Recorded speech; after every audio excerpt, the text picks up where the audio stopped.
মায়ের হাতের রান্নায় সবার একটা ইমোশন জড়িয়ে থাকে। আজকে আমি আমার মায়ের হাতের রান্না শেয়ার করব। এখানে 4 কেজি মতো মাংস আছে, যেটা হাতে মেখে রান্না করা হবে। পেঁয়াজ, রসুন, আদা বাটা দিয়ে দেওয়া হয়েছে, সাথে কিছু পেঁয়াজ কুচি দিয়ে দেওয়া হচ্ছে।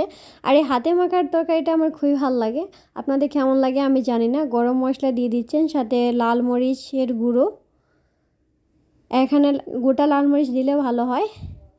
হলুদ দিয়ে দিচ্ছেন পরিমাণ মতো। আমি আবার এতটুকু রান্না করতে পারি না, অল্প অল্প রান্না করতে পারি। যেগুলো রান্না করি ওইগুলো আপনাদের সাথে শেয়ার করি। জিরে গুঁড়ো, ধনে গুঁড়ো দিয়ে দিচ্ছেন, সাথে স্বাদ মতো লবণ। আর আমি তরকারিতে 3বার লবণ দিই, প্রথমবার কখনোই হয় না। সাথে তেল দিয়ে ভালো করে মিক্স করে নিচ্ছেন। আর আমার হাতের তরকারি তো খুবই ভালো হয়।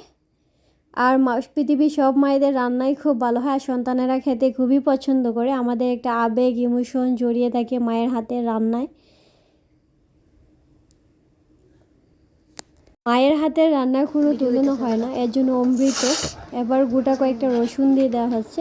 আবার আমি রসুন খাই, এই জন্য তো রসুনটা খেয়াল করা হয়নি, এই জন্য ভিতরে একটি রয়ে গেছে, তার জন্য সরি। তো গোটা কয়েকটা আলু দেওয়া হয়েছিল, আলুটাও আমরা খেতে খুবই পছন্দ করি। খুবই অল্প পরিমাণে আলু দিয়ে আমি চুলাটা অন করে দিয়েছিলাম। তো তরকারিটা বলক উঠে গেছে, অল্প একটু শেয়ার করছি। মোটামুটি আমি প্রায় ঘন্টাখানেকের উপরে জাল করেছিলাম। আর মাংসটা কিন্তু খুবই পারফেক্টলি সিদ্ধ হয়েছিল, আর খেতে কিন্তু খুবই দুর্দান্ত ছিল। কালারটা দেখে বুঝতে পারছেন কতটা ইয়াম্মি। তো সবাই আমার আম্মার জন্য দোয়া করবেন। আর আজকে এই পর্যন্তই। সবাই ভালো থাকবেন, আর সবাই অবশ্যই আমার চ্যানেলটিকে সাবস্ক্রাইব করবেন, আর পাশে থাকা ছোট্ট বেল আইকনটিকে প্রেস করে দেবেন। আল্লাহ হাফেজ।